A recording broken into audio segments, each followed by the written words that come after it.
이 천한 것이 감히 우리 집 며느리 행세를 하다니 이년을 당장 쫓아내지 못할까? 경상도 깊은 산골, 정씨 종가댁 사랑채에 날카로운 고함이 울려 퍼졌습니다.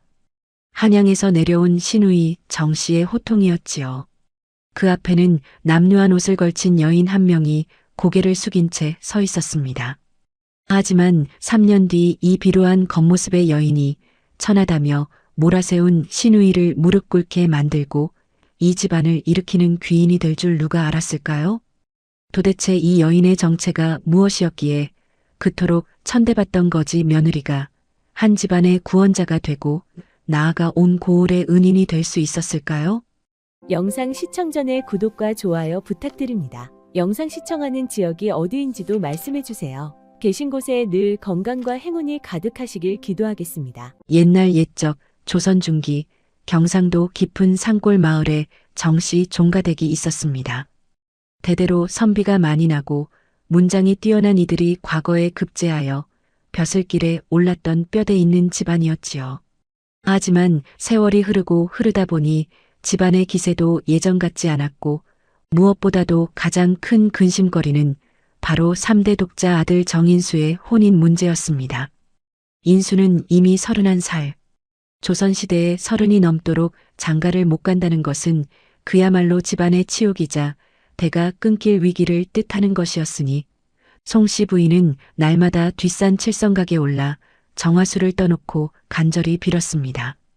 하늘이시여, 제발 우리 아들에게 좋은 짝을 내려주시옵소서. 집안이 가난하고 초라해졌사오나 아들만은 착하고 효성스럽사옵니다. 송씨 부인의 목소리는 떨리고 있었고 그녀의 주름진 손은 정화수 그릇을 꼭 움켜쥔 채 부들부들 떨고 있었지요. 마을 사람들은 정씨 종가댁을 보며 수군거렸습니다. 아이고, 정씨 종가댁도 이제 끝이로구만. 3대 독자가 저 나이까지 장가를 못 가다니 이거 완전히 망조가 든 것 아니겠어? 그러게 말이야. 송씨 마님이 얼마나 애가 타시겠나. 저렇게 효자인 아들인데 며느리감이 없으니 말이야. 집안이 기울면 사람들이 다 피하는 법이지. 누가 기꺼이 딸을 그 집으로 보내겠어? 그렇게 세월이 흘러가던 어느 봄날 아침이었습니다. 진달래꽃이 산등성이를 온통 붉게 물들이고 개나리가 담장 너머로 샛노란 가지를 들이운 그런 화창한 날이었지요. 아침 일찍 대문을 열고 마당을 쓸던 하인 칠복이가 갑자기 소스라치게 놀라 빗자루를 떨어뜨렸습니다. 마님, 큰일 났사옵니다. 칠복이의 다급한 목소리에 송씨 부인이 황급히 안채에서 나왔습니다. 무슨 일이냐, 칠복아? 네, 대문 앞에 사람이 쓰러져 있사옵니다. 송씨 부인은 치맛자락을 휘날리며 대문 쪽으로 달려갔고 그 뒤를 정인수도 따라 나왔습니다. 대문을 활짝 열어 젖히자 과연 한 여인이 문지방에 쓰러져 있었습니다. 아니, 쓰러져 있다기보다는 거의 죽어가고 있다는 표현이 맞았지요. 여인의 옷은 남루하기 짝이 없어서 원래 무슨 색깔이었는지조차 알 수 없을 정도로 때가 잔뜩 묻어 있었고 머리는 산발이 되어 얼굴을 반쯤 가리고 있었습니다. 손과 발은 온통 흙투성이었고 여기저기 상처가 나 있었으며 입술은 바짝 말라 갈라져 있었지요. 숨소리마저 가느다란 것이 마치 끊어질 듯 이어질 듯하는 촛불처럼 위태로워 보였습니다. 어머님, 이 여인이. 정인수가 말끝을 흐렸습니다. 송씨 부인은 무릎을 꿇고 앉아 여인의 얼굴을 살펴보았습니다. 산발한 머리카락을 살짝 걷어내자 여인의 얼굴이 드러났습니다. 비록 때가 잔뜩 묻어 있고 뺨이 움푹 들어가 있었지만 송씨 부인은 그 순간 묘한 느낌을 받았습니다. 이 여인의 눈빛이 예사롭지 않구나. 여인은 의식을 잃었지만 그 감긴 눈꺼풀 밑으로 느껴지는 기운이 보통 사람과는 달랐던 것입니다. 송씨 부인은 오랜 세월 사람을 보는 눈이 있었습니다. 양반집 안주인으로 살아오면서 수많은 사람들을 만나고 겪었기에 사람의 겉모습 너머에 있는 본질을 읽을 줄 아는 해안을 가지고 있었지요. 인수야, 어서 이 여인을 안으로 들여오너라. 네, 어머님 그러시면 무슨 말이 그리 많으냐? 사람이 죽어가는데 그냥 둘 수 있느냐? 송 씨 부인의 단호한 목소리에 정인수는 더 이상 말을 잇지 못하고 여인을 조심스럽게 업었습니다. 여인의 몸은 너무나 가벼웠습니다. 마치 새 한 마리를 업은 것처럼 가볍고 연약했지요. 얼마나 오래 굶었으면 이렇게까지 야위었을까 싶었습니다. 칠보가 어서 온돌방에 이불을 깔아라. 그리고 부엌에 가서 미음을 끓이라 일러라. 네, 마님. 송 씨 부인의 지시에 따라 집안이 분주하게 움직였습니다. 여인을 따뜻한 온돌방에 누이고 송 씨 부인은 직접 물을 데워 여인의 얼굴과 손발을 닦아주었습니다. 그런데 말입니다. 때를 닦아내자 여인의 얼굴이 점점 드러나기 시작했는데 글쎄 그 얼굴이 어찌나 맑고 고운지 송 씨 부인도 깜짝 놀랄 정도였습니다. 비록 야위고 초췌했지만 이목구비가 단정하고 얼굴형이 계란같이 고왔으며 무엇보다도 그 피부가 본래는 매우 곱고 희었음을 알 수 있었지요. 이 여인이 보통 천한 집안 출신은 아니로구나. 송 씨 부인은 여인의 손을 닦다가 또 한 번 놀랐습니다. 손은 비록 상처투성이에 거칠어져 있었지만 손마디가 가늘고 길었으며 특히 손가락 끝이 매우 섬세했습니다. 그리고 무엇보다도 오른손 검지와 중지에는 묘한 굳은 살이 배어 있었는데 이것은 붓을 오래 잡은 사람에게 생기는 흔적이었습니다. 이 여인이 글을 아는구나. 글을 쓸 줄 아는 여인이라니. 조선시대에 여인이 글을 안다는 것은 결코 평범한 일이 아니었습니다. 양반집 규수이거나 아니면 특별한 가문의 딸이어야만 했지요. 송 씨 부인이 여인을 돌보는 동안 뜨끈한 미음이 준비되었습니다. 송 씨 부인은 조심스럽게 여인의 입에 미음을 떠넣었습니다. 처음에는 삼키지도 못하던 여인이 조금씩 미음을 삼키기 시작했고 그렇게 한 그릇을 다 먹이고 나자 여인의 얼굴에 조금씩 핏기가 돌기 시작했습니다. 이틀이 지났습니다. 송 씨 부인은 밤낮으로 여인을 간호했고 정인수도 어머니를 도와 정성껏 여인을 돌보았습니다. 그리고 사흘째 되던 날 저녁 마침내 여인이 눈을 떴습니다. 가느다란 신음소리와 함께 여인이 천천히 눈을 뜬 것입니다. 송 씨 부인과 정인수는 얼른 여인의 곁으로 다가갔습니다. 여인은 눈을 뜨고 천장을 한참 바라보더니 고개를 천천히 돌려 송 씨 부인을 바라보았습니다. 그때였습니다.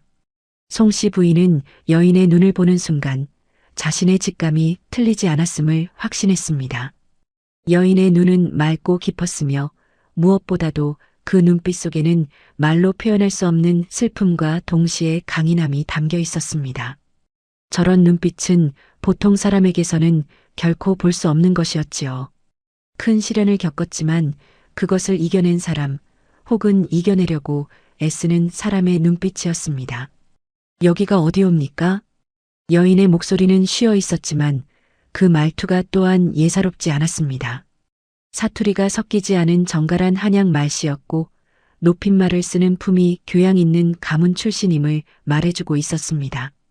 여기는 정씨 종가댁이란다. 내가 우리 집 대문 앞에서 쓰러져 있기에 들여온 것이니라. 송 씨 부인이 다정하게 말했습니다. 감사옵니다. 소녀가 패를 끼쳐 여인은 일어나려고 애를 썼지만 몸에 힘이 없어 다시 누울 수밖에 없었습니다. 움직이지 마라. 아직 몸이 많이 약하구나. 내 이름이 무엇이냐?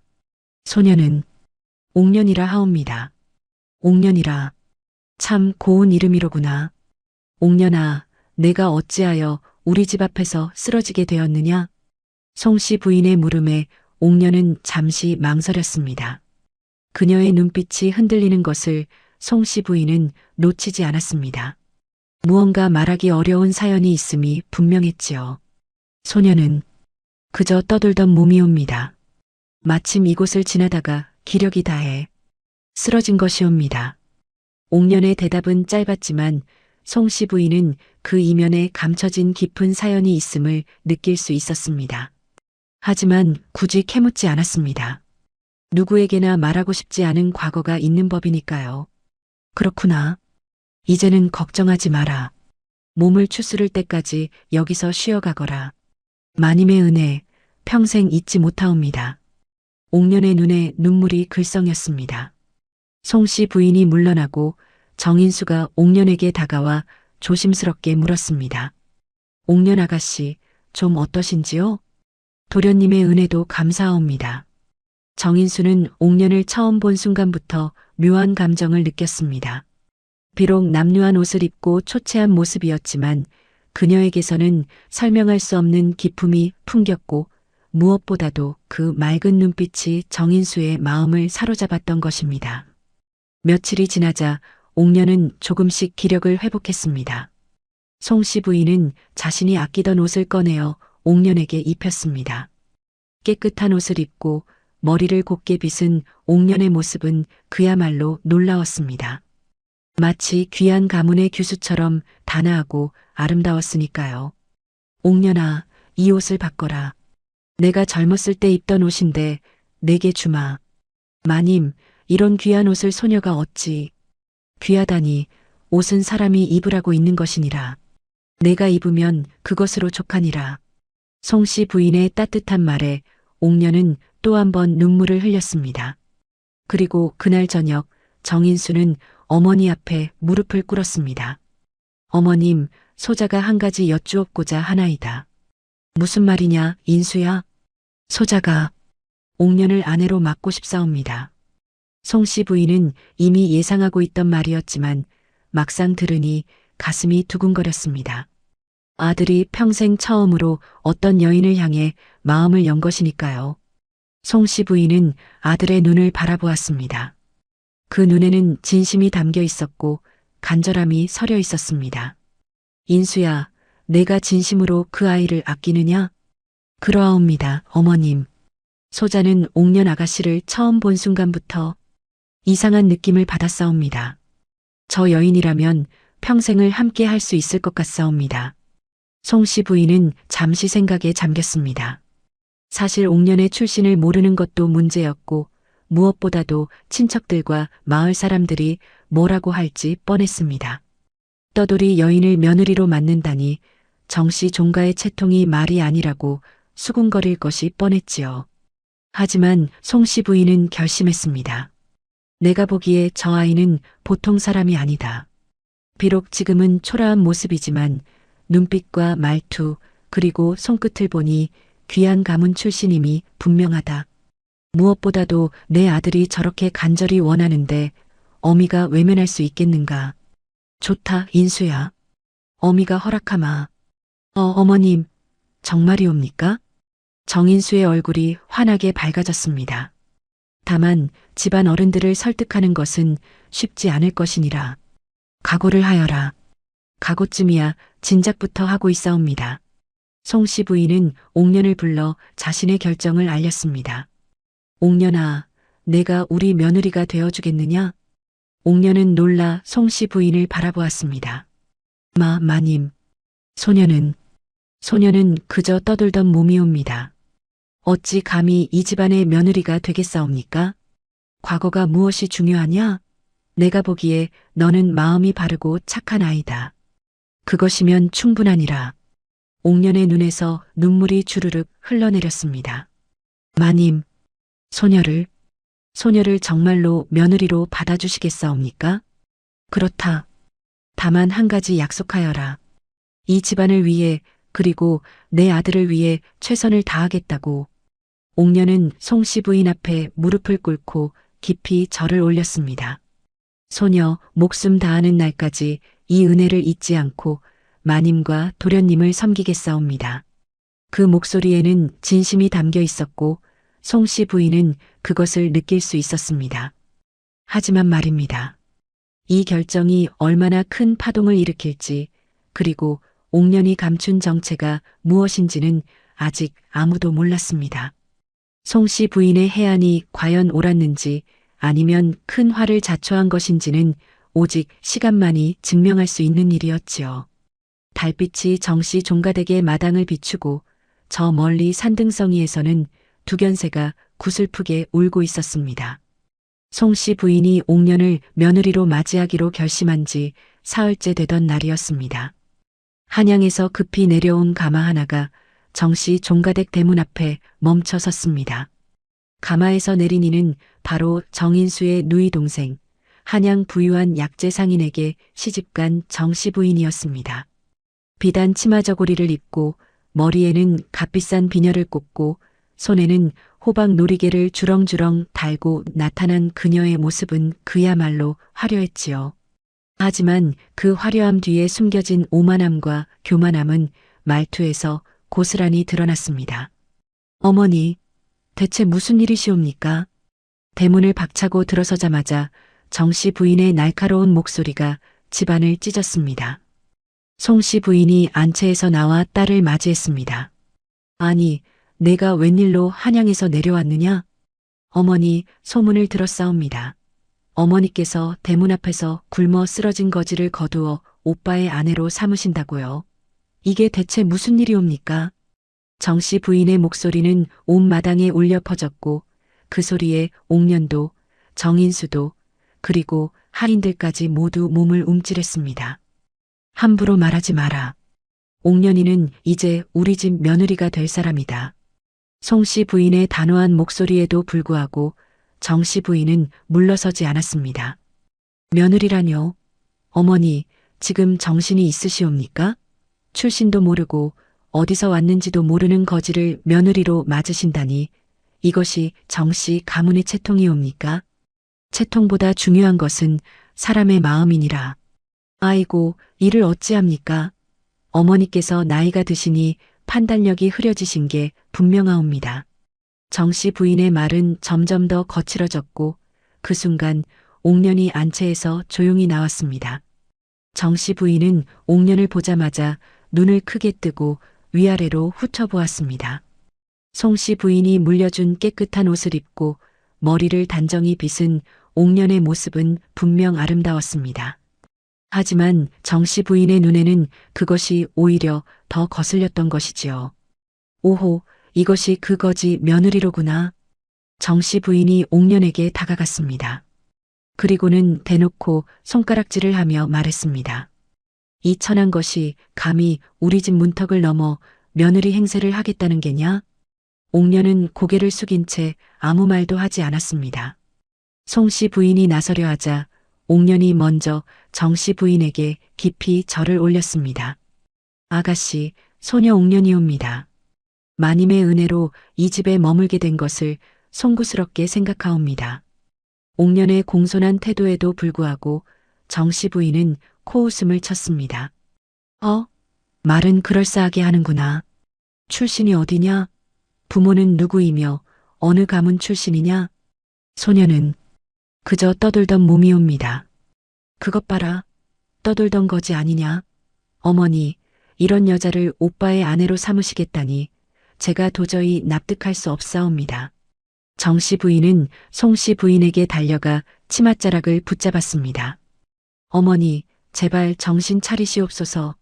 이 여자를 당장 내쫓으시옵소서. 한양에서 소문이 퍼지면 우리 정씨 가문이 웃음거리가 되옵니다. 그때였습니다. 정인수가 앞으로 나섰습니다. 누이 동생, 그만하거라. 옥년은 내가 선택한 아내다. 오빠도 미쳤구려. 겨우 30 넘었다고 그렇게 급하신 게요? 제가 한양에 가서 좋은 양반댁 교수를 소개해드리겠다고 말씀드렸잖사옵니까? 소개해준다던 그 교수가 벌써 몇 명이냐? 그 중에 단 한 명이라도 오빠를 진심으로 대해주었더냐? 정인수의 말에 정씨 부인은 입을 다물었습니다. 사실이었으니까요. 한양의 양반댁 교수들은 기울어가는 정씨 종가댁에 시집오려 하지 않았던 것입니다. 옥년은 다르다. 옥년은 내 출신이나 재산을 보고 온 것이 아니다.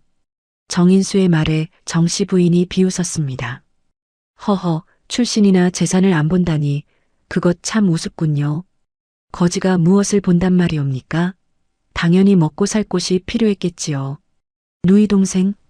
정인수가 버럭 소리를 질렀지만 정씨 부인은 멈추지 않았습니다. 바로 그때 대문 밖에서 또 다른 목소리가 들려왔습니다. 큰어머님 소식을 듣고 급히 달려왔사옵니다. 인수의 사촌형인 정문달이 몇몇 친척들을 데리고 나타난 것입니다. 정문달은 평소에도 정씨 종가의 재산을 호시탐탐 노리던 자였지요. 특히 뒷산의 비옥한 땅과 선조로부터 물려받은 논밭을 탐내고 있었습니다. 큰 어머님, 대체 무슨 생각으로 그런 결정을 하셨사옵니까? 정문달은 송씨 부인과 정인수를 번갈아 보며 말했습니다. 문중 어른들의 허락도 없이 함부로 혼사를 정하다니 이것은 가문의 규율을 어기는 것이 아니옵니까? 다른 친척들도 한마디씩 거들었습니다. 맞소이다. 정씨 가문의 며느리를 드리는데 문중 회의도 없이 결정하다니. 출신도 모르는 여자를 며느리로 삼는다면 조상님께 무슨 면목으로 제사를 지낼 것이옵니까? 차라리 대가 끊어지는 한이 있어도 가문의 채통은 지켜야 하지 않겠소. 사방에서 쏟아지는 비난에 옥녀는 점점 더 고개를 숙였습니다. 그녀의 어깨가 미세하게 떨리고 있었지요. 송씨 부인이 나섰습니다. 여러분, 이것은 우리 집안의 일이요. 내가 며느리를 정하는데 남들이 왈가왈부할 일이 아니요. 큰어머님, 그렇게 말씀하시면 저희가 섭섭하옵니다. 문중이 있는데 어찌 혼자 결정하시려 하십니까? 정문달의 눈에는 묘한 빛이 반짝였습니다. 만약 큰어머님께서 그렇게까지 고집을 부리신다면 저희도 생각이 있사옵니다. 조상 대대로 물려받은 재산을 제대로 관리하지 못하는 종손에게는 재산 관리권을 문중으로 넘겨야 하는 것이 법도가 아니겠사옵니까? 정문달의 본심이 드러나는 순간이었습니다. 그는 옥년을 빌미로 정씨 종가의 재산을 빼앗으려는 속셈이었던 것이지요. 송씨 부인은 이를 악물었지만 쉽게 대답할 수 없었습니다. 실제로 조선의 법도에서 문중의 힘은 매우 강했고 만약 문중이 집단으로 반대한다면 종손이라 해도 버티기 어려웠으니까요. 옥년은 이 모든 상황을 지켜보며 마음이 찢어지는 듯 했습니다. 나 때문에 이렇게 좋은 분들이 고통받고 계시는구나. 차라리 내가 떠나는 것이 나을까? 하지만 송씨 부인은 옥년의 손을 꼭 잡았습니다. 옥년아, 걱정하지 마라. 내가 지켜주마. 바로 그날 밤이었습니다. 마을에 큰 소동이 일어났습니다. 마을 이장의 손자인 5살배기 아이가 갑자기 고열에 시달리며 경기를 일으킨 것입니다. 큰일 났네. 서기가 죽어가네. 어서 의원을 불러라. 하지만 마을에서 가장 가까운 읍내까지는 말을 타고 가도 반나절이 걸리는 거리였습니다. 게다가 밤이라 길도 어두웠지요. 아이의 어머니는 아이를 안고 하염없이 울고 있었고 이장은 마을을 돌아다니며 누구든 아이를 살릴 방법을 아는 사람이 없는지 찾아다녔습니다. 정씨 종가댁에도 그 소식이 전해졌습니다. 마님, 이장댁 손주가 급병으로 죽어가고 있다고 하옵니다. 칠복이가 급히 알렸습니다. 송씨 부인이 안타까워하며 말했습니다. 아이고, 그 어린 것이. 하지만 우리가 무엇을 해줄 수 있겠느냐. 의원이 오기를 기다릴 수밖에. 바로 그때였습니다. 옥년이 벌떡 일어났습니다. 마님, 소녀가 가보겠사옵니다. 뭐라? 옥년아, 내가 무엇을 할 수 있겠느냐? 옥년의 눈빛이 변했습니다. 지금까지 보이던 수줍고 조심스러운 눈빛이 아니라 결연하고 단호한 눈빛이었지요. 소녀가 조금 압니다. 아이를 보면 무엇이 문제인지 알 수 있을 것 같사옵니다. 내가 의수를 아느냐? 송씨 부인이 놀라 물었습니다. 옥년은 잠시 망설이다가 고개를 끄덕였습니다. 소녀가 어렸을 적에 조금 배운 적이 있사옵니다. 송씨 부인은 옥년의 눈을 바라보았습니다. 그 눈에는 거짓이 없었습니다. 좋다. 가보자꾸나. 송씨 부인과 정인수 그리고 옥년은 급히 이장댁으로 향했습니다. 정씨 부인과 정문달도 호기심에 따라 나섰습니다. 이장댁에 도착하자 아이는 온몸에 경련을 일으키며 의식을 잃어가고 있었습니다. 얼굴은 새빨갛게 달아올라 있었고 숨소리는 거칠었으며 입에서는 거품이 나오고 있었지요. 아이고, 우리 석이, 석이야. 아이 어머니의 울음소리가 방 안을 가득 채웠습니다. 옥년이 조용히 아이에게 다가갔습니다. 잠시 아이를 보여주시겠사옵니까? 당신은 누구신데? 소녀는 정씨 종가댁에 머물고 있는 옥년이라고 하옵니다. 아이를 살릴 수 있을지도 모르옵니다. 옥년의 차분하고 단호한 목소리에 아이 어머니는 옥년에게 아이를 맡겼습니다. 지푸라기라도 잡는 심정이었으니까요. 옥년은 아이의 이마를 짚어보고 맥을 짚어보고 눈꺼풀을 살짝 들어 올려 눈동자를 확인했습니다. 그리고는 아이의 몸 여기저기를 조심스럽게 살폈습니다. 그 모습을 지켜보던 사람들은 모두 숨을 죽이고 있었습니다. 옥년의 손놀림이 예사롭지 않았기 때문입니다. 마치 오랜 경험을 가진 의원처럼 능숙하고 정확한 손놀림이었지요. 이것은 급체로 인한 열병이옵니다. 아이가 무엇을 먹었사옵니까? 오늘 낮에 밥을 많이 먹었사옵니다. 그것이 문제였군요. 아이의 비위가 약한데 갑을 많이 먹어 체한 것이옵니다. 그것이 열로 변해 경기를 일으킨 것이지요. 옥년의 설명은 정확했습니다. 지금 당장 토하게 해야 하옵니다. 그리고 열을 내려야 하고요. 옥년은 주변을 둘러보았습니다. 혹시 침이 있사옵니까? 침은 의원이 가지고 있는데 그렇다면 시간이 없사옵니다. 옥년은 자신의 머리에서 비녀를 뽑았습니다. 송씨 부인이 준 은비녀였지요. 그리고는 촛불에 비녀 끝을 달구기 시작했습니다. 무엇을 하려는 게냐? 정씨 부인이 놀라 소리쳤습니다. 아이를 살리려 하옵니다. 옥년의 목소리는 단호했습니다. 비녀 끝이 달궈지자 옥년은 정확하게 아이의 손끝 10손가락 끝을 하나씩 찔러 피를 조금씩 내기 시작했습니다. 십선열이라는 극구열이었습니다. 아이고! 사람들이 놀라 비명을 질렀지만 옥년의 손은 전혀 떨리지 않았습니다.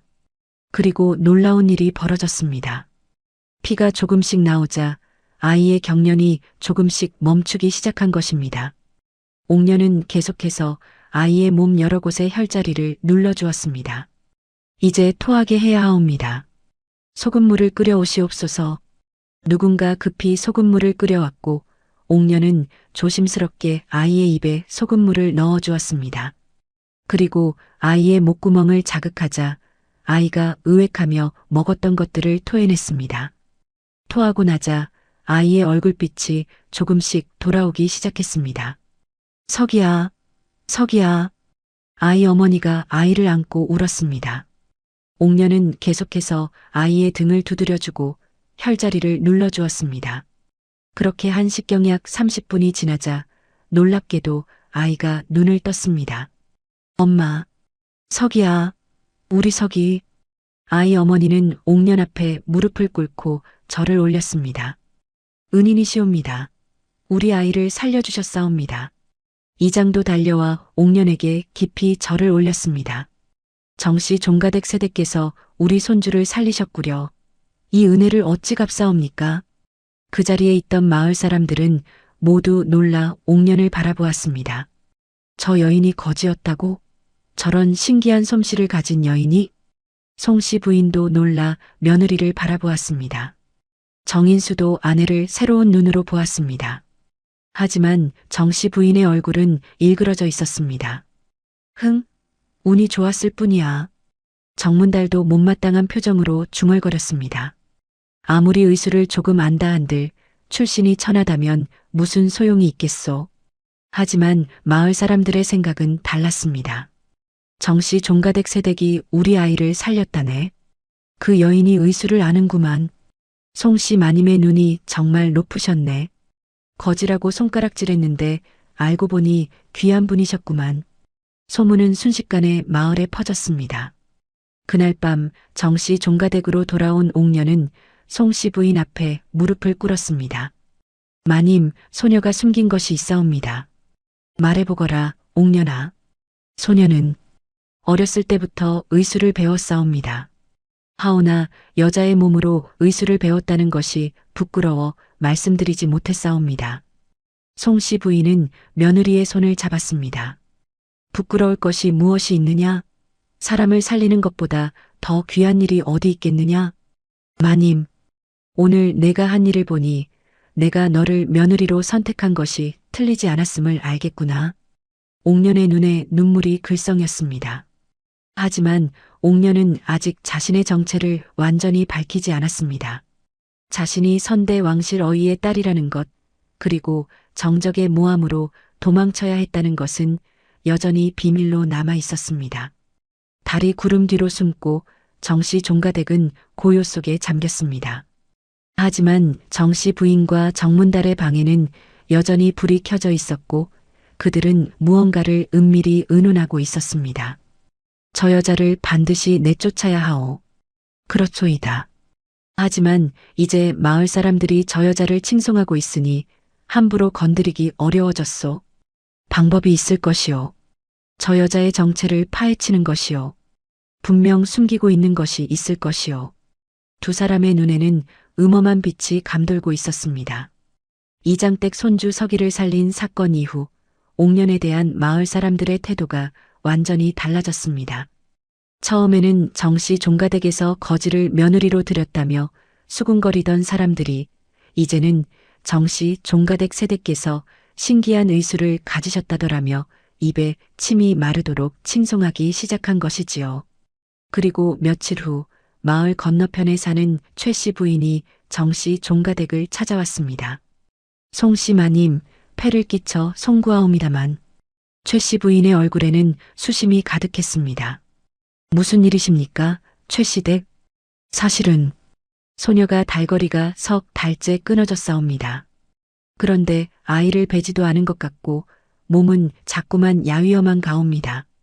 읍내 의원에게 가봤더니 그저 약만 지어줄 뿐 차도가 없어. 최씨 부인은 말을 잇지 못하고 눈물을 글썽였습니다. 조선시대 여인들에게 여성 질병은 말하기도 부끄럽고 또 제대로 치료받기도 어려운 병이었습니다. 남자 의원에게 몸을 보이는 것도 꺼려졌고 여인은 매우 드물었으니까요. 아이고, 그것 참 걱정이시겠습니다. 잠깐만 기다리시지요. 송씨 부인은 옥년을 불러왔습니다. 옥년은 최씨 부인을 별채로 안내하여 조용히 진맥을 보았습니다.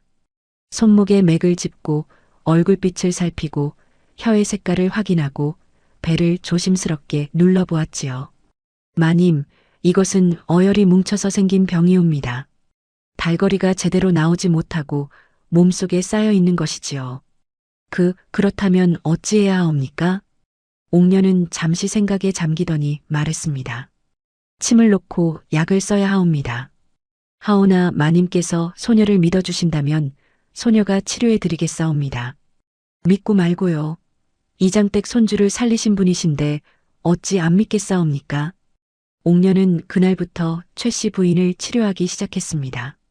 송씨 부인이 가지고 있던 은침을 빌려 정확한 혈자리에 침을 놓고 뒷산에 올라가 직접 약초를 캐어 다려 먹였습니다. 당귀, 청궁, 작약을 주재료로 하고 거기에 홍화와 도인을 더한 활혈거 어탕이었지요. 옥년이 약초를 캐는 모습을 본 사람들은 또 한 번 놀랐습니다. 그녀는 수백 가지 풀 중에서 정확하게 필요한 약초만을 골라냈고 채취하는 방법도 마치 오랜 경험을 가진 약초꾼처럼 능숙했으니까요. 약초의 뿌리를 다치지 않게 조심스럽게 캐내고 잎의 상태를 보고 약효가 가장 강한 것만을 선별하는 그 솜씨가 예사롭지 않았던 것입니다. 저 세댁이 어디서 저런 것을 배웠을까? 그러게 말이야. 약초를 저렇게 잘 아는 것을 보면 분명 어렸을 때부터 배운 게 틀림없어. 보통 집안 출신이 아닌 게 분명해. 저런 의술과 약초 지식은 하루아침에 배울 수 있는 게 아니라네. 마을 사람들의 수군거림은 점점 더 궁금증으로 변해갔습니다. 열흘이 지나자 최씨 부인의 안색이 놀랍도록 좋아졌습니다. 달거리도 정상으로 돌아왔고 몸의 기운도 되살아났지요. 아이고 세댁이 소녀의 생명을 살리셨사옵니다. 최씨 부인은 옥년 앞에 무릎을 꿇고 눈물을 흘렸습니다. 일어나시옵소서 마님. 이것은 소녀의 도리일 뿐이옵니다. 아니옵니다. 읍내 의원도 못 고친 병을 세댁께서 고쳐주셨사옵니다. 이 은혜를 어찌 갚사옵니까? 이 소문은 순식간에 인근 마을까지 퍼져나갔습니다. 그리고 얼마 지나지 않아 이번에는 다른 마을에서 한 여인이 찾아왔습니다. 아이를 낳은 지 100일이 지났는데도 산후풍으로 고생하고 있다는 것이었지요. 옥녀는 그 여인도 정성껏 치료해 주었습니다. 또 어떤 할머니는 무릎이 아파 걷지 못한다고 찾아왔고 옥녀는 침과 뜸으로 그 할머니의 통증을 덜어주었습니다. 어떤 아낙네는 오래된 두통으로 고생한다고 했고 옥녀는 그 원인이 목과 어깨에 뭉친 기혈에 있음을 알아내고 치료해 주었습니다.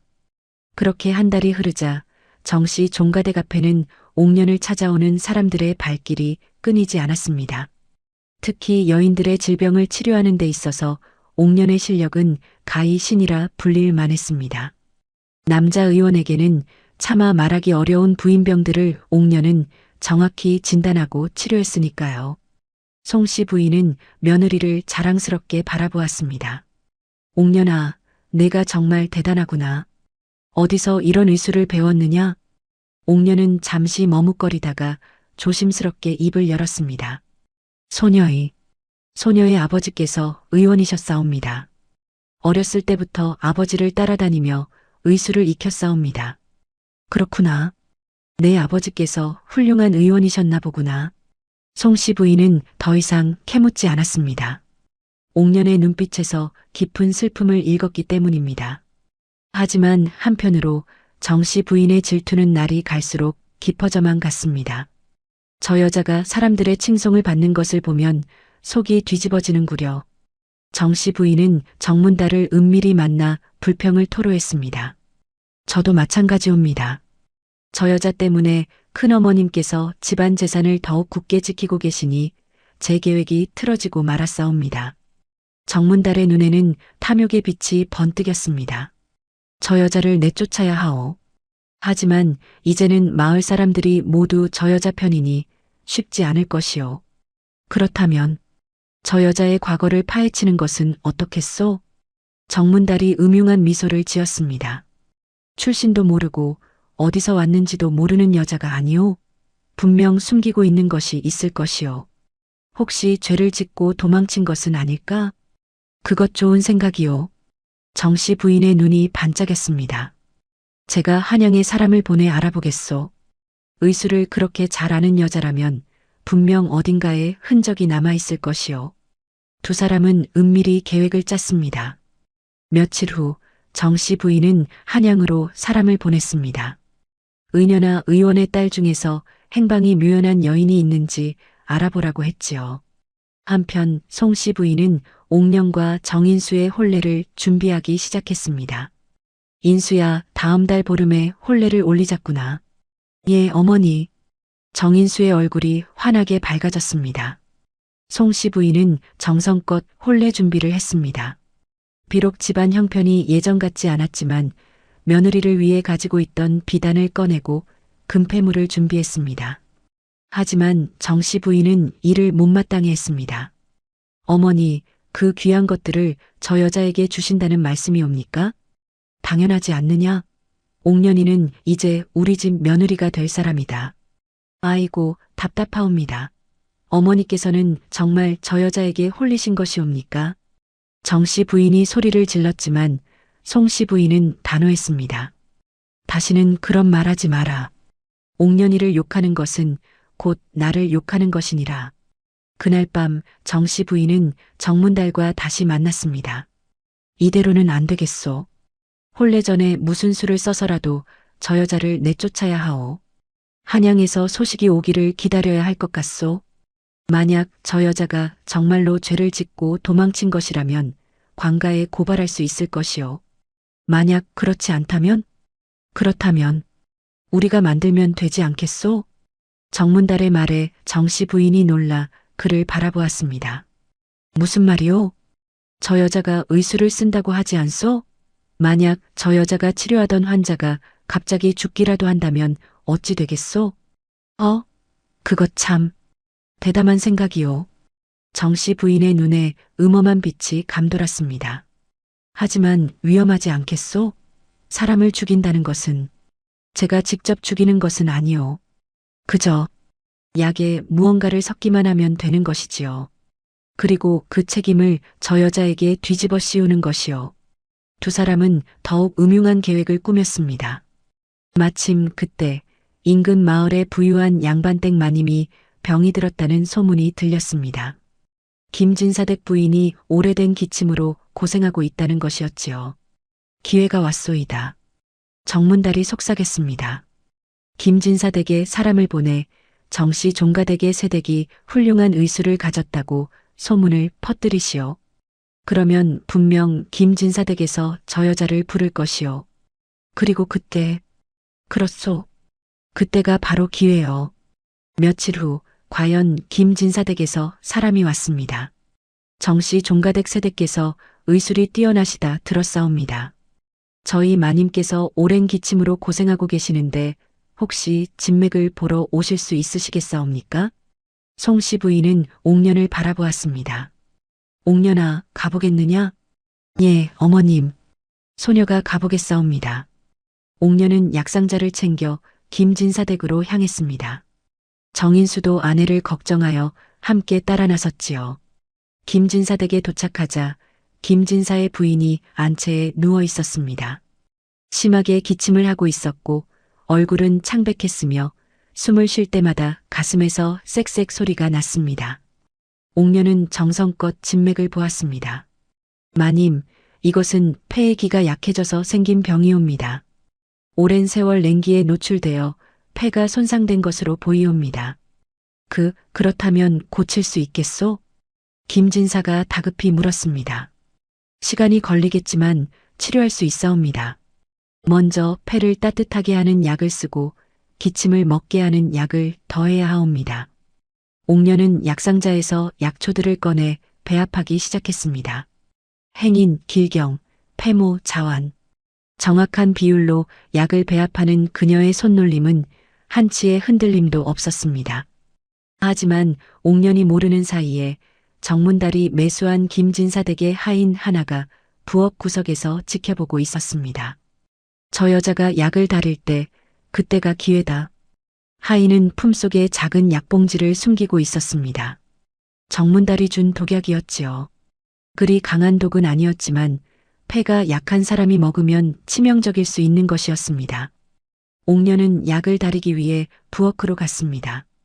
정인수는 김진사와 대화를 나누고 있었고 옥년 혼자 부엌에서 약을 다리고 있었지요. 바로 그때였습니다. 하인이 슬금슬금 다가왔습니다. 옥년이 잠시 약탕기를 지켜보는 사이 하인은 재빠르게 독약을 약탕기에 넣으려고 했습니다. 하지만 거기서 무엇하는가? 갑자기 뒤에서 날카로운 목소리가 울려 퍼졌습니다. 옥년이 돌아본 것입니다. 비록 약을 다리는 중이었지만 오랜 경험으로 주변의 기척을 느낄 수 있었던 옥년은 누군가 다가오는 것을 감지했던 것이지요. 내가 누구냐? 하인은 당황하여 손에 쥐고 있던 약봉지를 떨어뜨렸습니다. 이것이 무엇이냐? 옥년이 약봉지를 집어들고 냄새를 맡아보았습니다. 그녀의 얼굴이 창백해졌습니다. 이것은 부자, 그것도 포제하지 않은 생부자로구나. 이것을 약에 넣으려 했단 말이냐? 생부자는 맹독성 약재로 제대로 처리하지 않으면 사람을 죽일 수 있는 독약이었습니다. 누가 시켰느냐? 대답하지 못할까? 옥년의 목소리에는 지금까지 보이지 않던 위험이 담겨 있었습니다. 마치 누군가를 다스리는데 익숙한 사람처럼 말이지요. 하인은 벌벌 떨며 대답하지 못했습니다. 바로 그때 정인수와 김진사가 소란을 듣고 달려왔습니다. 무슨 일이요, 부인? 서방님, 이 하인이 소녀의 약에 독을 넣으려 했사옵니다. 뭐라? 김진사의 얼굴이 새파래졌습니다. 이놈, 내가 감히. 하인은 그제야 자백했습니다. 용서하십시오. 어떤 양반이 은자를 주며 저 아가씨가 다리는 약에 이것을 넣으라고 시켰사옵니다. 어떤 양반이라니? 정씨 성을 가진 양반이었사옵니다. 나이는 40 정도 되어 보였고 그 순간 정인수와 옥년은 알 수 있었습니다. 정문달이었던 것입니다. 정인수의 얼굴이 분노로 일그러졌습니다. 감히 감히 아내를 해하려 하다니. 옥녀는 정인수의 손을 잡았습니다.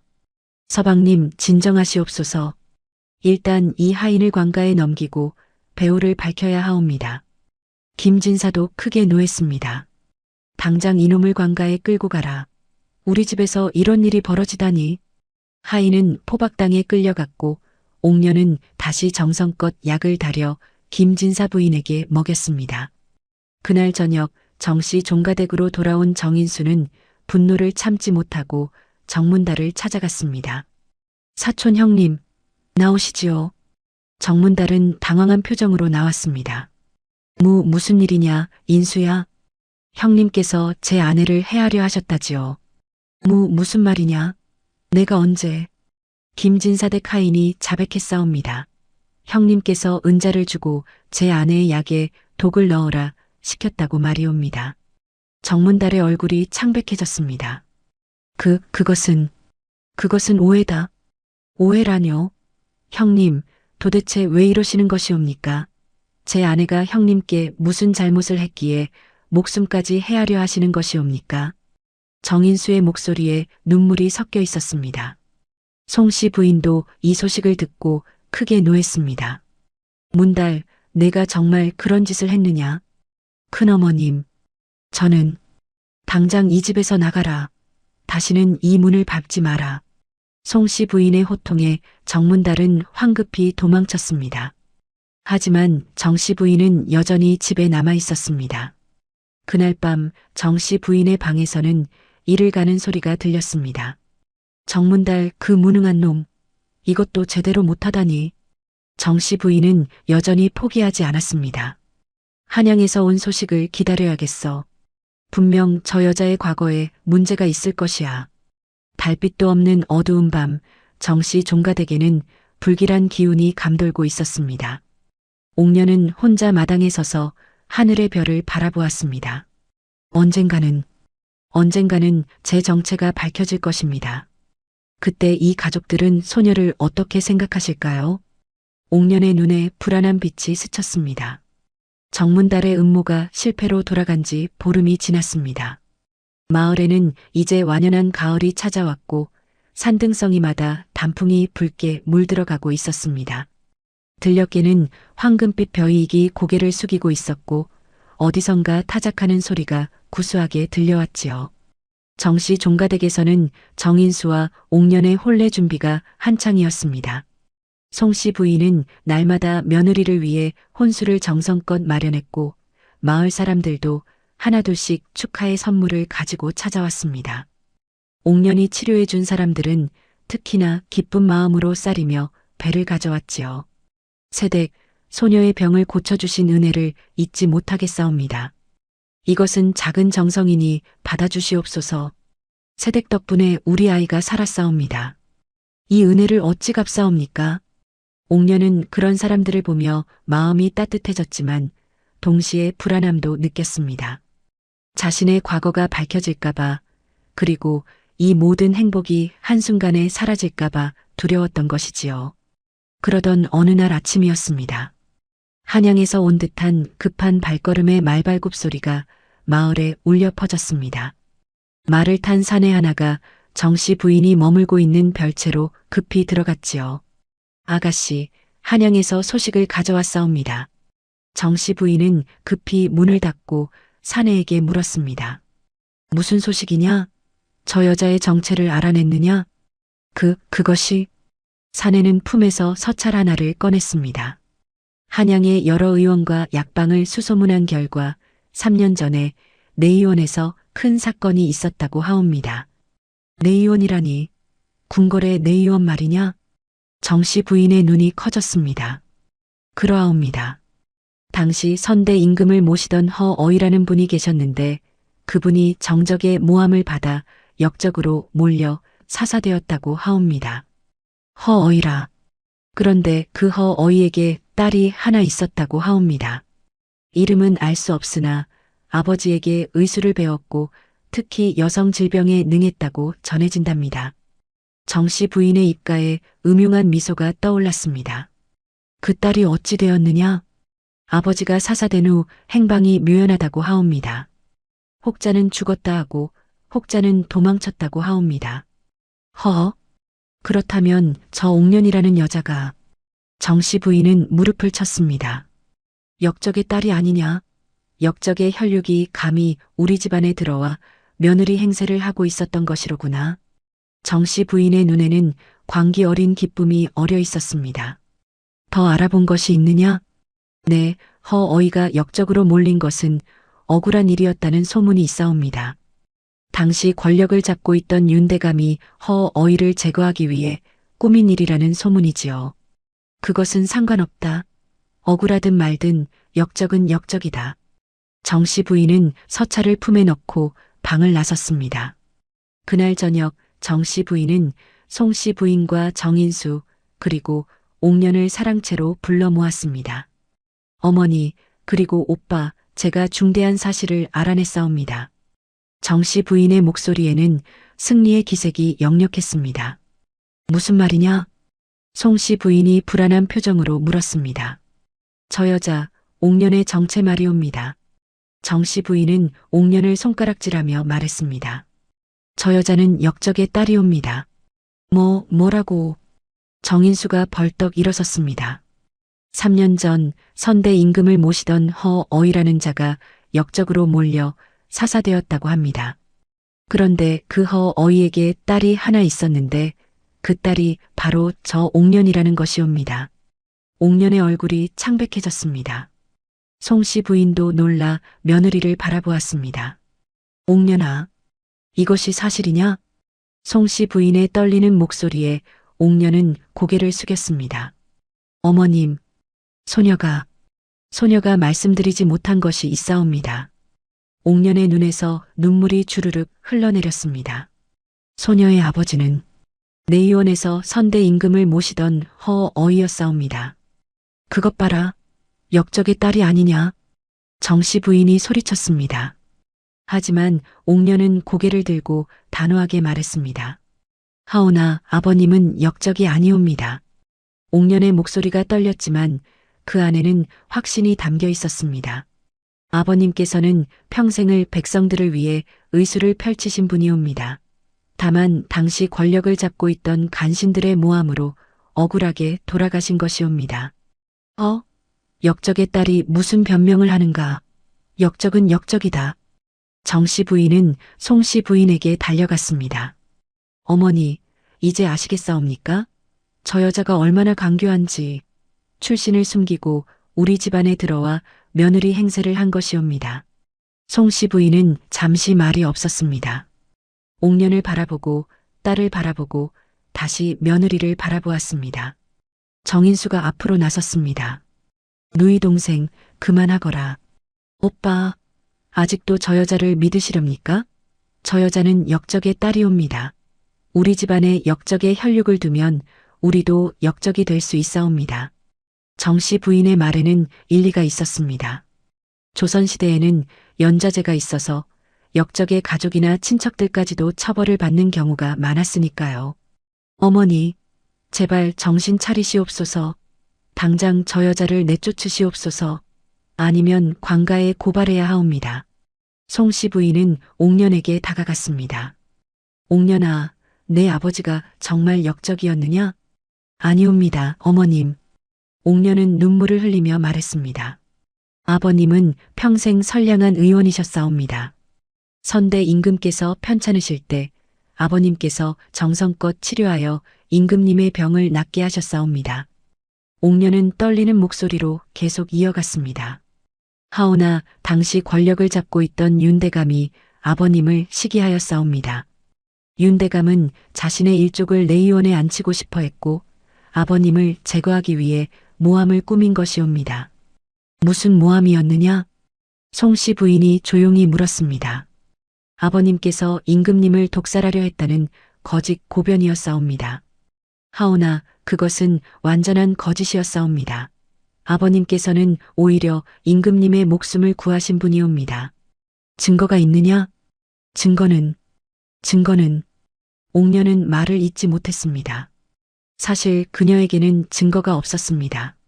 아버지가 사사된 후 집안의 모든 것이 몰수되었고 증거가 될 만한 문서들도 모두 불태워졌으니까요. 증거가 없지 않느냐? 정씨 부인이 비웃었습니다. 어머니, 제가 내일 당장 관가에 고발하겠사옵니다. 역적의 딸을 숨겨주는 것은 죄가 되옵니다. 바로 그때였습니다. 송씨 부인이 단호하게 말했습니다. 안 된다. 네. 어머니. 누이 동생, 내 말대로 한다면 우리 집안도 화를 입을 것이다. 하지만 나는 옥년을 믿는다. 어머니, 무슨 말씀을? 송씨 부인은 옥년의 손을 잡았습니다. 옥년아, 내가 너를 처음 봤을 때부터 알았느니라. 내가 보통 사람이 아니라는 것을 말이다. 어머님, 내 아버지가 역적이든 아니든 그것은 이미 지나간 일이다. 하지만 내가 지금까지 한 일들을 보아라.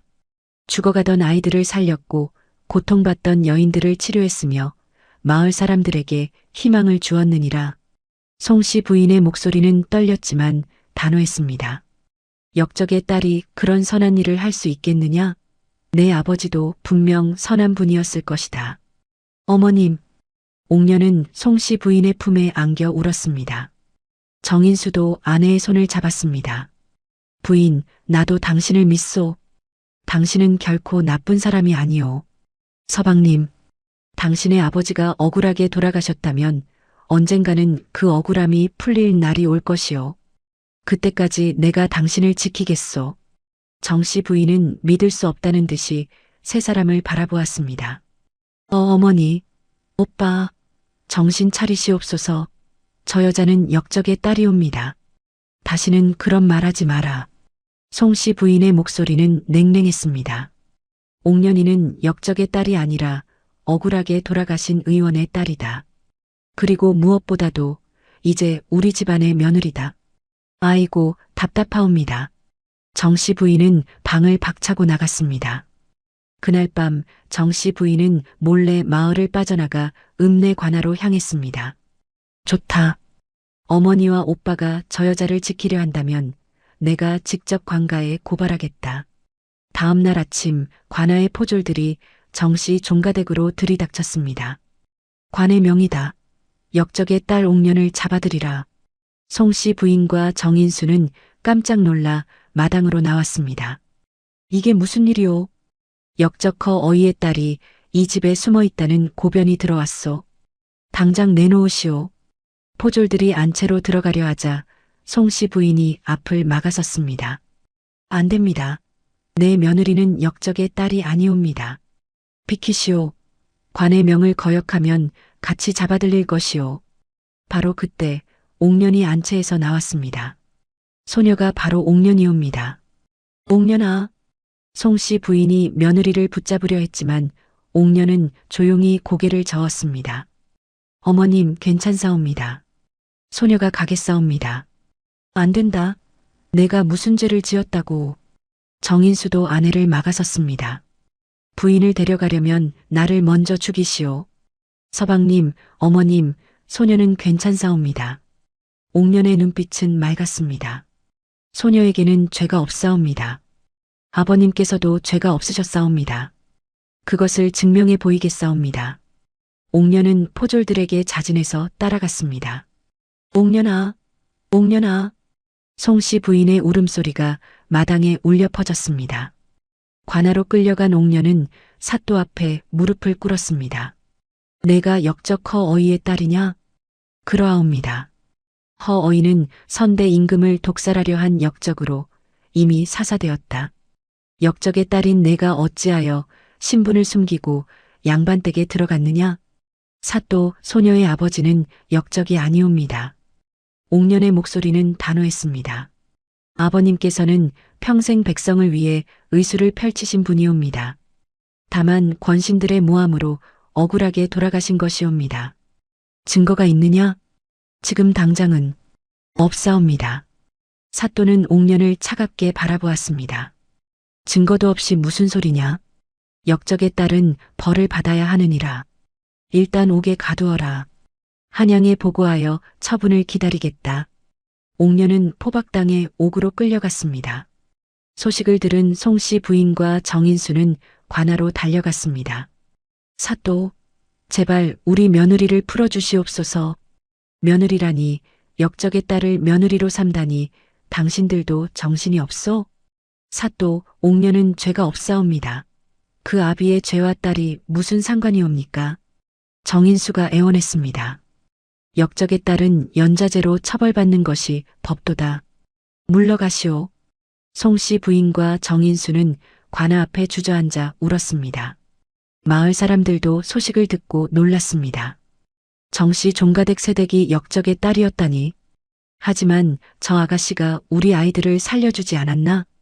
그래, 저 아가씨는 나쁜 사람이 아니야. 옥년을 치료받은 사람들이 하나둘씩 모여들었습니다. 사또, 세댁을 풀어주시옵소서. 세댁은 우리 은인이옵니다. 마을 사람들의 탄원이 이어졌지만 사또는 듣지 않았습니다. 그날 밤 옥년은 어두운 옥방에 홀로 앉아 있었습니다. 아버님, 소녀가 결국 이 지경에 이르렀사옵니다. 옥년의 눈에서 눈물이 흘러내렸습니다. 하오나 소녀는 후회하지 않사옵니다. 어머님과 서방님을 만난 것, 그리고 이 마을 사람들을 치료한 것, 모두 소녀에게는 축복이었사옵니다. 옥년은 품속에서 작은 은장도를 꺼냈습니다. 송씨 부인이 혼례 준비로 준 것인데 몰래 품에 숨겨두었던 것이지요. 하지만 이것은 평범한 은장도가 아니었습니다. 손잡이를 자세히 보면 미세하게 글자가 새겨져 있었습니다. 내의원 허어이. 이것은 아버지가 내의원에 있을 때 받았던 신표였습니다. 옥년이 가진 유일한 증거였지요. 하지만 이것만으로는 아버지의 억울함을 증명할 수 없습니다. 옥년은 은장도를 다시 품에 넣었습니다. 바깥에서는 송씨 부인과 정인수가 밤새도록 관아 앞을 지키고 있었습니다. 어머니, 제가 한양으로 가겠사옵니다. 옥년의 억울함을 풀어줄 사람을 찾겠사옵니다. 그래, 어서 가거라, 인수야. 내가 여기서 옥년을 지키고 있마. 정인수는 급히 말에 올라 한양으로 향했습니다. 한편 정씨 부인은 자신의 방에서 혼자 술을 마시고 있었습니다. 드디어 저 여자를 내쫓았다. 하지만 그녀의 마음 한구석에는 묘한 불안감이 자리 잡고 있었습니다. 만약 저 여자의 아버지가 정말 억울하게 죽었다면 어찌 되는 것일까? 하지만 정씨 부인은 고개를 저었습니다. 아니야, 역적은 역적이다. 내가 한 일이 옳은 일이야. 달빛이 옥방의 작은 창문으로 스며들어왔고 옥년은 그 달빛을 바라보며 간절히 빌었습니다. 아버님, 소녀를 지켜주시옵소서. 그리고 어머님과 서방님을 지켜주시옵소서. 과연 옥년의 간절한 기도는 하늘에 닿을 수 있을까요? 그리고 정인수는 한양에서 옥년을 구할 방법을 찾을 수 있을까요? 옥년이 옥에 갇힌 지 사흘째 되던 날이었습니다. 송씨 부인은 날마다 관아 앞에서 밤을 지새우며 며느리를 기다렸고 마을 사람들도 하나둘씩 모여들어 옥년의 석방을 요구했습니다. 특히 옥년에게 치료를 받았던 여인들과 아이들의 어머니들은 매일같이 관아 앞에서 탄원을 올렸지요. 사또, 세댁은 우리 은인이옵니다. 세댁이 무슨 죄가 있사옵니까? 아버지의 죄가 딸의 죄가 될 수는 없지 않사옵니까? 하지만 사또는 요지부동이었습니다. 법은 법이다. 역적의 딸은 연자죄로 처벌받는 것이 조선의 법도니라. 옥방 안의 옥년은 날이 갈수록 야위어 갔습니다. 차가운 돌바닥에 앉아있는 그녀의 모습은 처음 정씨 종가댁 대문 앞에 쓰러져 있던 그때처럼 초췌했지요. 하지만 그녀의 눈빛만은 여전히 맑고 단호했습니다. 아버님께서 억울하게 돌아가신 것처럼 소녀도 이렇게 억울하게 죽을 수도 있겠구나. 하지만 소녀는 후회하지 않사옵니다. 옥년은 품속의 은장도를 꺼내 하늘을 향해 들어 올렸습니다. 아버님, 소녀가 곧 아버님 곁으로 가겠사옵니다. 그곳에서 다시 뵙겠사옵니다. 한편 정인수는 말을 달려 한양으로 향했습니다. 밤낮을 쉬지 않고 달려 사흘 만에 한양에 도착한 정인수는 먼저 궁궐 근처의 내의원을 찾아갔습니다. 하지만 문지기가 가로막았지요. 여기는 함부로 들어올 수 있는 곳이 아니오. 돌아가시오. 제발 부탁이옵니다. 소인의 아내가 억울하게 옥에 갇혀 있사옵니다. 3년 전에 사사된 허어이라는 분을 아는 분을 만나고 싶사옵니다. 허어이라니. 그분은 역적으로 몰려 이미 돌아가신 분이요. 여기서 그 이름을 함부로 거론하면 안 돼요. 정인수는 절망했습니다. 하지만 포기할 수 없었습니다. 그는 한양의 약재거리를 찾아가 이곳저곳을 돌아다니며 허어이를 아는 사람을 찾았습니다.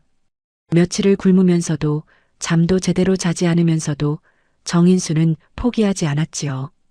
혹시 허어이라는 분을 아십니까? 허어에 그 역적 말이요? 아니옵니다. 그분은 역적이 아니옵니다. 억울하게 돌아가신 것이옵니다. 하지만 사람들은 고개를 저으며 피해갔습니다. 역적과 관련된 일에 휘말리고 싶지 않았던 것이지요. 닷새째 되던 날 정인수는 어느 작은 한약방 앞에 쓰러졌습니다. 며칠간 굶고 밤새 돌아다닌 탓에 기력이 다한 것이었습니다. 아니, 이 사람아, 정신 차려보시오. 한약방 주인 노인이 정인수를 부축해 일으켰습니다. 물 한 모금만. 노인은 정인수에게 물을 먹이고 안으로 들여보냈습니다. 당신은 어디서 왔소? 이렇게까지 초췌한 것을 보니 무슨 큰일이 있는 것 같은데. 정인수는 떨리는 목소리로 모든 사정을 이야기했습니다. 아내 옥년이 허어이의 딸이라는 것, 그리고 지금 옥에 갇혀 있다는 것, 하지만 허어이는 억울하게 죽었다는 것을 증명하고 싶다고 말이지요. 노인은 정인수의 이야기를 듣더니 잠시 침묵했습니다. 그리고는 한숨을 길게 내쉬었습니다. 허어이, 그분을 아는구려. 네, 정말이옵니까? 정인수의 눈이 커졌습니다. 나는 젊었을 때 내의원에서 약재를 납품하던 사람이었소. 허어이께서는 내가 아는 사람 중에 가장 훌륭한 의원이셨지. 노인의 눈에 눈물이 맺혔습니다. 그분께서는 선대 임금의 중병을 치료하여 목숨을 구하신 분이요. 백성들의 질병도 가리지 않고 치료하셨고 특히 가난한 백성들에게는 무료로 약을 지어주시기도 했지. 그렇다면 왜 역적으로 몰리신 것이옵니까? 노인은 주변을 살피고는 목소리를 낮추어 말했습니다. 당시 권력을 잡고 있던 윤대감이라는 자가 있었소. 그 자는 자신의 아들을 내의원 제조로 앉히고 싶어 했는데 허어이께서 가로막고 계셨던 것이지. 그래서 모함을 한 것이옵니까? 그렇소. 윤대감은 허어이께서 임금을 독살하려 했다는 거짓 증거를 만들었소. 하지만 그것은 완전한 조작이었지. 나를 포함한 여러 사람들이 알고 있었지만 윤대감의 권력이 너무 강해서 아무도 진실을 말할 수 없었소. 정인수는 주먹을 불끈 쥐었습니다. 그렇다면 당신께서 증언해 주실 수 있겠사옵니까? 노인은 고개를 저었습니다. 나는 이미 늙고 병든 몸이요. 게다가 지금도 윤대감의 일족은 조정에서 큰 힘을 가지고 있어. 내가 나서봤자 제발 부탁드리옵니다. 정인수는 노인 앞에 무릎을 꿇었습니다. 제 아내는 지금 옥에서 죽어가고 있사옵니다. 제발 도와주시옵소서. 노인은 정인수의 간절한 눈빛을 보았습니다. 그리고 한참을 망설이다가 입을 열었습니다. 좋소. 내가 할 수 있는 만큼 도와주겠소. 감사합니다. 감사합니다. 노인은 정인수를 데리고 한 곳으로 향했습니다. 한양 북촌에 있는 한 기와집이었는데 그곳에는 선대 임금을 모셨던 내의원 제조 김대감이 살고 계셨습니다. 김대감께서는 이미 벼슬에서 물러나 칩거하고 계시지만 허어이의 진실을 아는 몇 안 되는 분 중 하나시오. 노인이 대문을 두드렸습니다. 누구시오? 저 백운방 주인 조노인이옵니다. 김대감께 급히 여쭐 일이 있어 찾아왔사옵니다.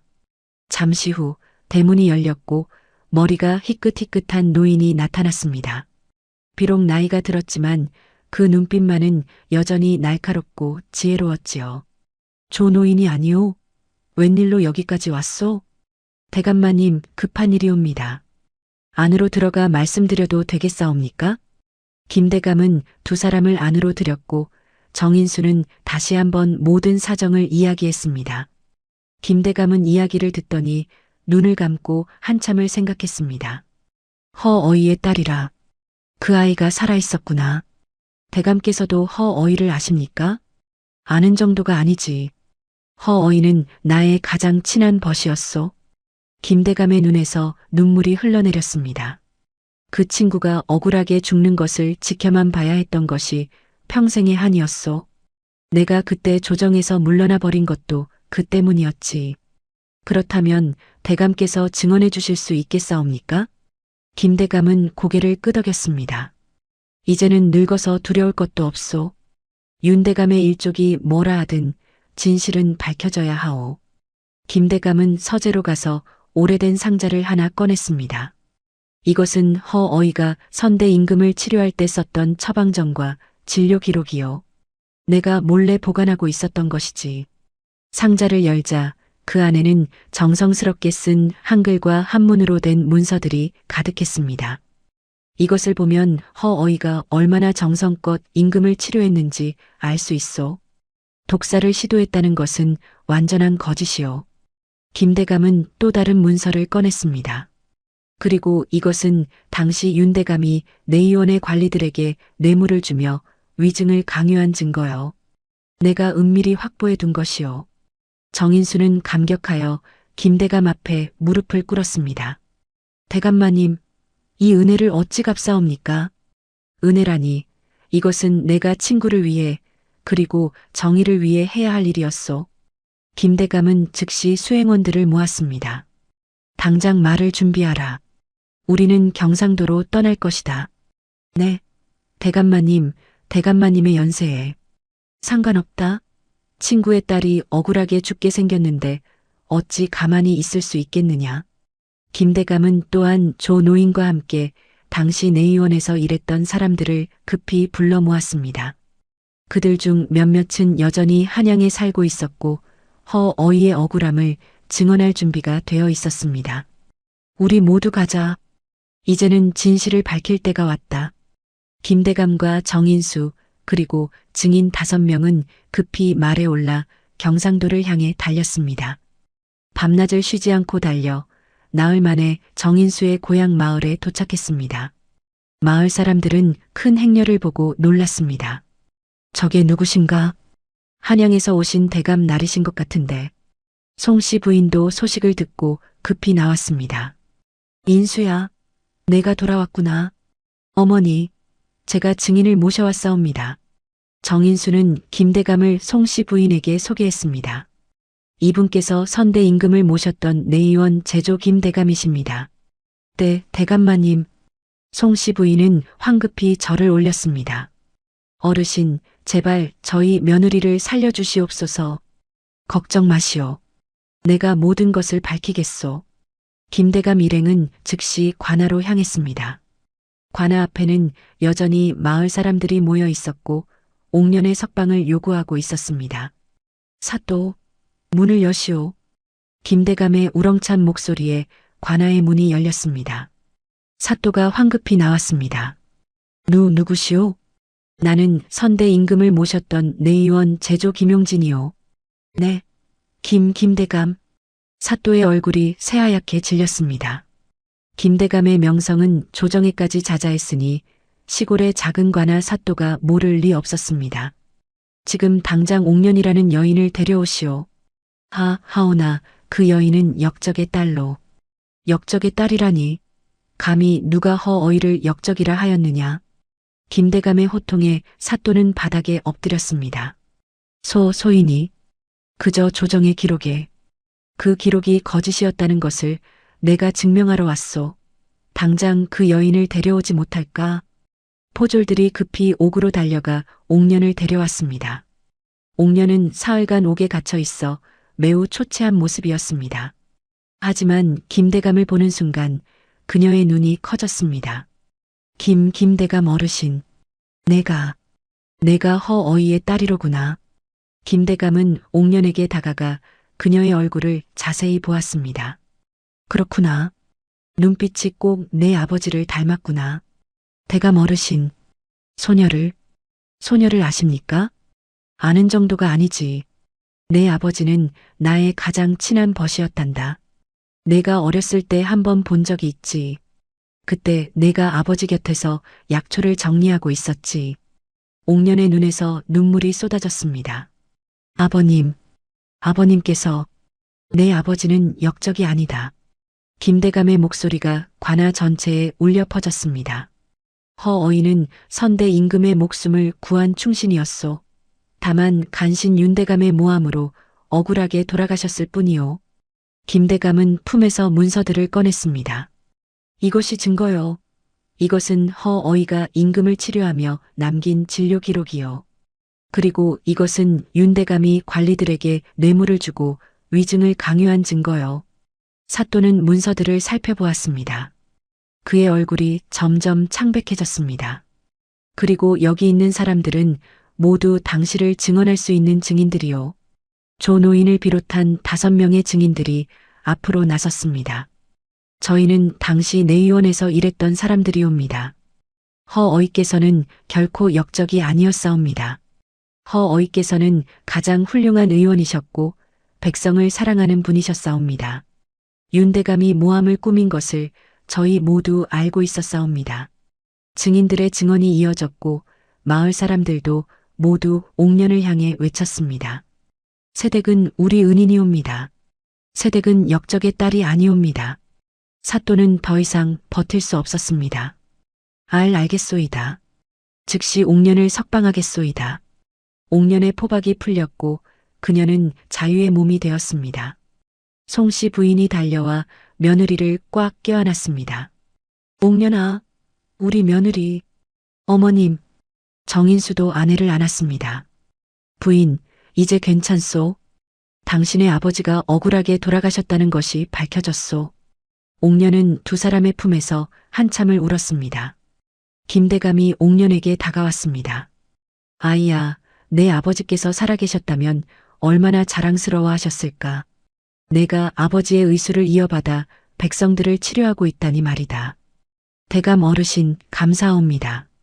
아버님의 억울함을 풀어주셔서 이것은 내가 오래전부터 해야 했던 일이란다. 오히려 늦어서 미안하구나. 그때 정씨 부인이 관아 뒤편에서 몰래 빠져나가려다 마을 사람들에게 발각되었습니다.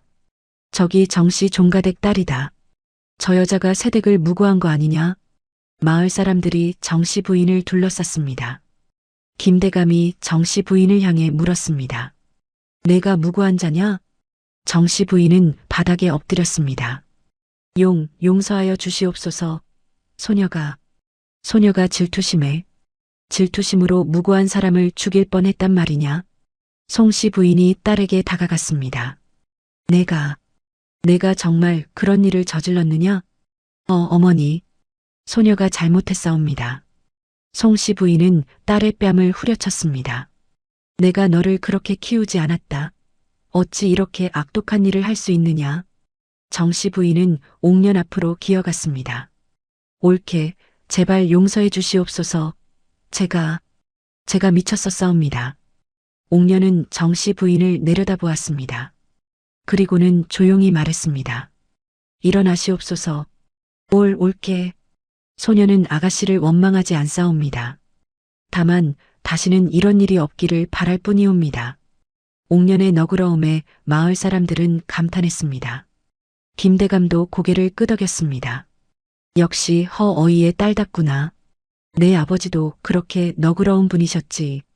그날 저녁 정씨 종가댁에서는 작은 잔치가 열렸습니다. 마을 사람들이 모두 모여 옥년의 무죄를 축하했고 김대감도 함께 자리했습니다. 이제 나는 한양으로 돌아가 조정에 이 사실을 보고하겠소. 허어이의 명예를 회복시키고 내 가문의 재산도 돌려받을 수 있도록 하겠소. 대감 어르신 감사합니다. 그리고 아이야, 내가 원한다면 한양으로 올라와 여의가 되는 것도 가능하단다. 내 아버지의 뒤를 잇는 것이지. 하지만 옥년은 고개를 저었습니다. 감사하오나 소녀는 이곳에 남고 싶사옵니다. 이곳이 소녀의 집이고 저분들이 소녀의 가족이옵니다. 옥년은 송씨 부인과 정인수를 바라보았습니다. 김대감은 흐뭇하게 웃었습니다. 그렇구나. 내가 좋은 가족을 만났구나.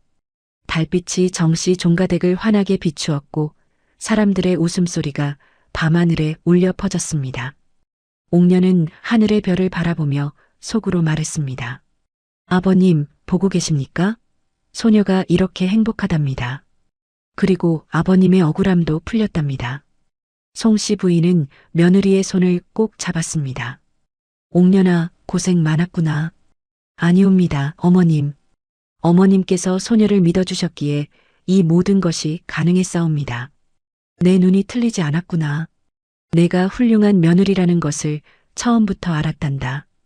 두 사람은 서로를 껴안고 한참을 울었습니다. 정인수도 아내의 어깨에 손을 올렸습니다. 부인, 이제 우리는 당당하게 혼례를 올릴 수 있소. 서방님, 다음 달 보름 온 마을 사람들을 초대하여 성대하게 혼례를 올립시다. 마을 사람들이 환호했습니다. 진실은 마침내 밝혀졌고 정의는 승리했습니다. 그리고 무엇보다도 송씨 부인의 해안이 옳았다는 것이 증명되었지요. 김대감이 한양으로 돌아간 지 한 달이 지났습니다. 그동안 정씨 종가댁에서는 혼례 준비가 한창이었습니다. 송씨 부인은 평생 모아둔 비단과 폐물을 꺼내어 며느리를 위해 정성껏 혼수를 마련했고 마을 사람들도 하나둘씩 축하의 선물을 가져왔지요. 특히 옥년에게 치료를 받았던 사람들은 쌀과 배는 물론이고 어떤 이는 정성껏 지은 이불을, 어떤 이는 손수 만든 버선을 가져왔습니다. 새댁, 소녀가 짠 배웁니다. 비록 거칠지만 정성만은 가득 담았사옵니다. 새댁 덕분에 소녀의 아이가 살았사옵니다. 이것은 작은 정성이오나 받아주시옵소서. 옥년은 그런 사람들을 보며 눈시울이 뜨거워졌습니다. 자신이 치료해 준 것이 이렇게 큰 은혜로 돌아온다는 것이 감사하고 또 감사했던 것이지요. 그리고 마침내 정인수와 옥년의 혼례가 치러졌습니다. 온 마을 사람들이 모두 정씨 종가댁으로 모여들었고 인근 마을에서도 소문을 듣고 구경 온 사람들로 마당이 가득 찼습니다. 초라했던 정씨 종가댁이 이렇게 사람들로 북적이기는 처음이었지요. 옥년은 송씨 부인이 손수 지어준 다홍치마 노랑저고리를 입고 머리에는 비녀를 꽂았습니다. 비록 화려하지는 않았지만 옥년의 맑고 고운 얼굴에는 행복한 미소가 가득했습니다. 정인수도 깨끗한 도포를 차려입고 신랑으로 섰습니다. 31살의 늦은 나이에 장가를 가는 것이었지만 그의 얼굴에는 젊은이 못지않은 기쁨이 넘쳐 흘렀지요. 신랑 신부 전한례를 올리시오. 마을의 김훈장이 주례를 맡아 엄숙하게 예식을 진행했습니다. 옥년과 정인수는 서로를 향해 깊이 절을 올렸고 그 모습을 지켜보던 송씨 부인은 눈물을 닦았습니다.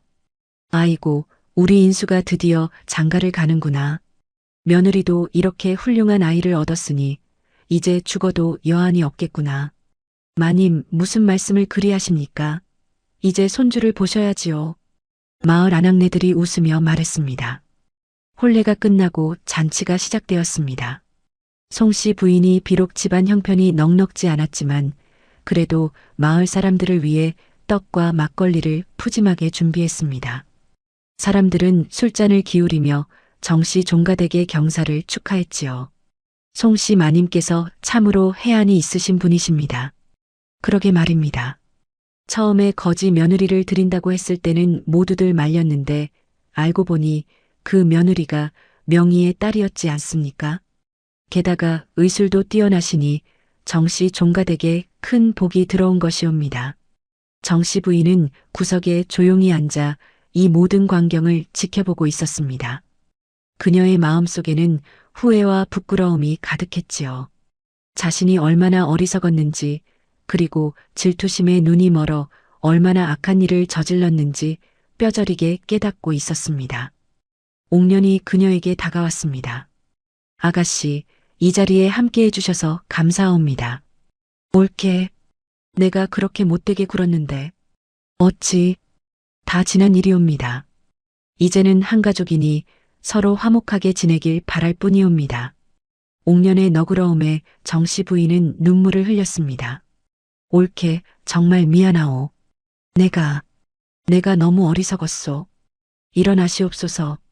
소녀도 아가씨를 이해하옵니다. 누구나 가족을 걱정하는 마음에 그럴 수 있는 것이지요. 두 사람은 서로를 껴안았고 그 모습을 본 송씨 부인은 흐뭇하게 미소 지었습니다. 석 달이 흘렀습니다. 어느 겨울날 아침 한양에서 급한 발걸음의 관리 하나가 정씨 종가댁을 찾아왔습니다. 정씨 종가댁이 어디이옵니까? 여기가 정씨 종가댁이온데 무슨 일이십니까? 정인수가 나와 물었습니다. 한양에서 온 관리옵니다. 김대감께서 보내신 서찰과 함께 좋은 소식을 전하러 왔사옵니다.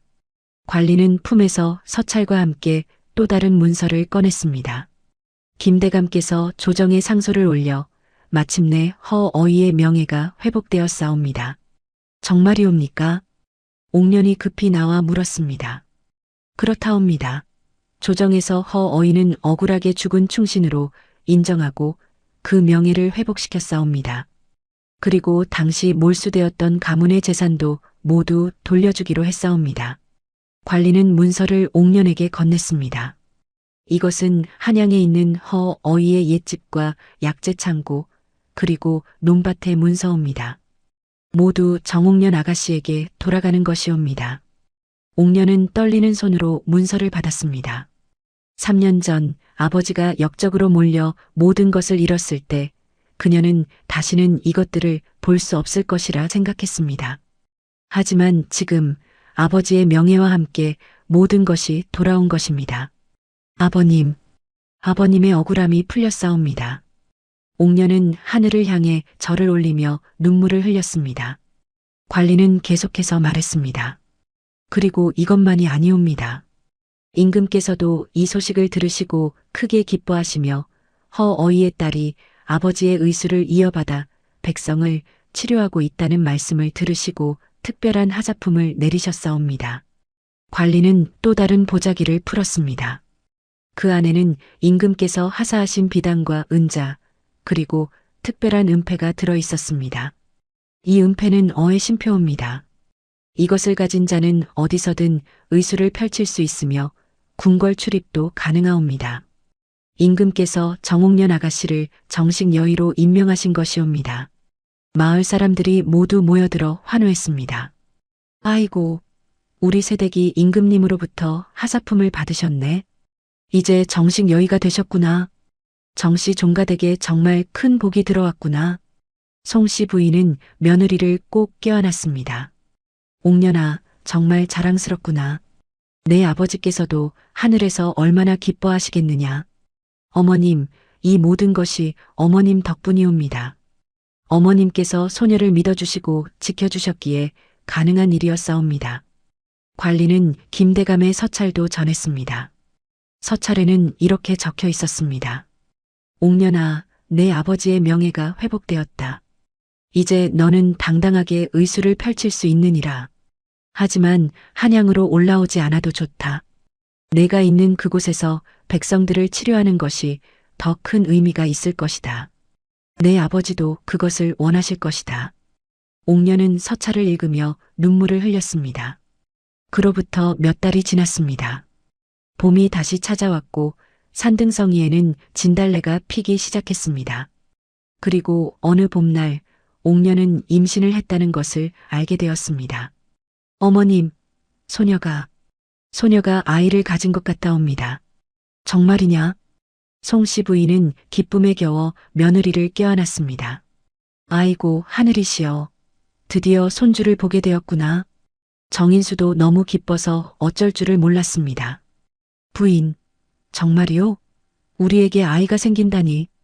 그러하옵니다, 서방님. 송씨 부인은 날마다 며느리를 극진히 보살폈습니다. 몸에 좋은 음식을 해주고 편안히 쉴 수 있도록 돌보았지요.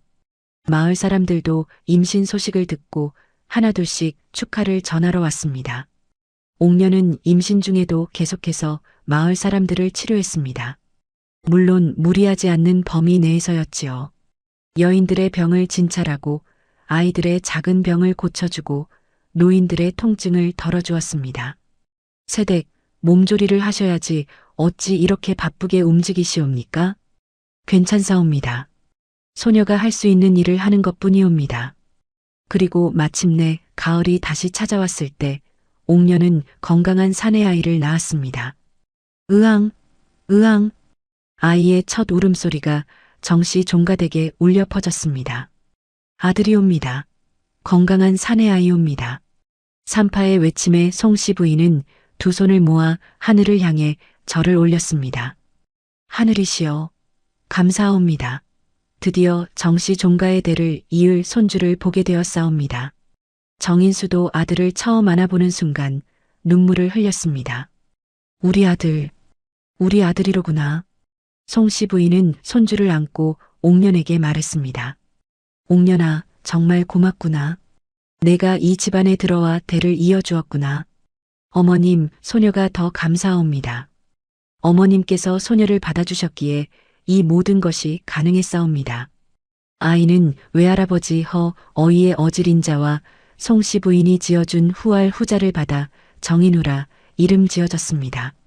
어질고 두터운 마음으로 할아버지와 어머니처럼 백성을 돌보는 의원이 되기를 바라는 마음에서였지요.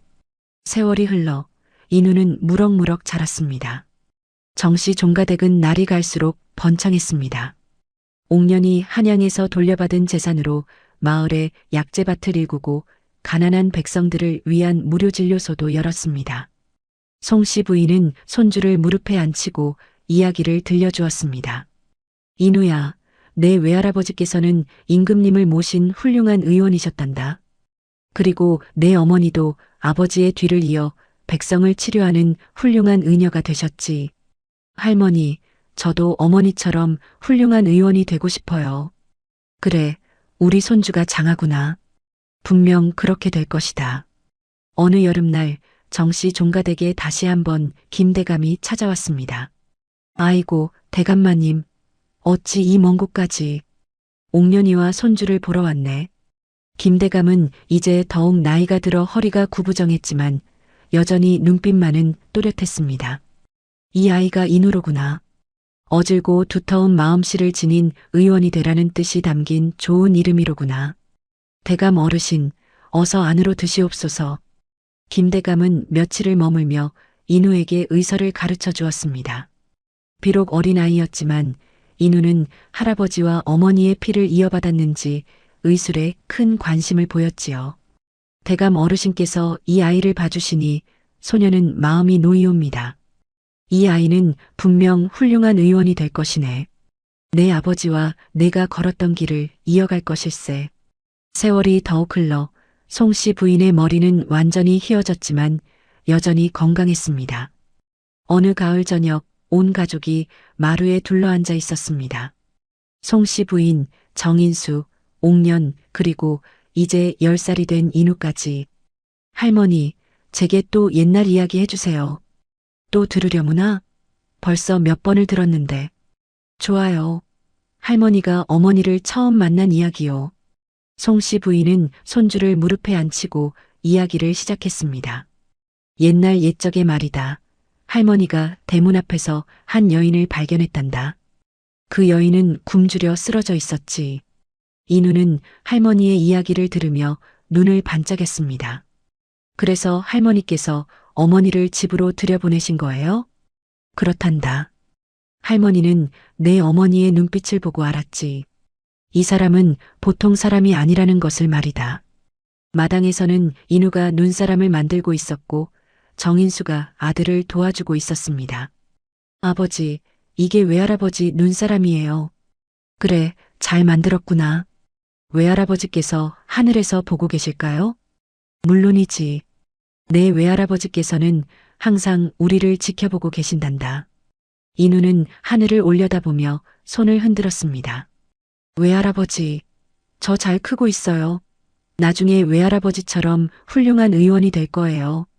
세월이 더욱 흘러 인우는 어머니의 의술을 이어받아 경상도 일대에서 가장 훌륭한 의원이 되었습니다.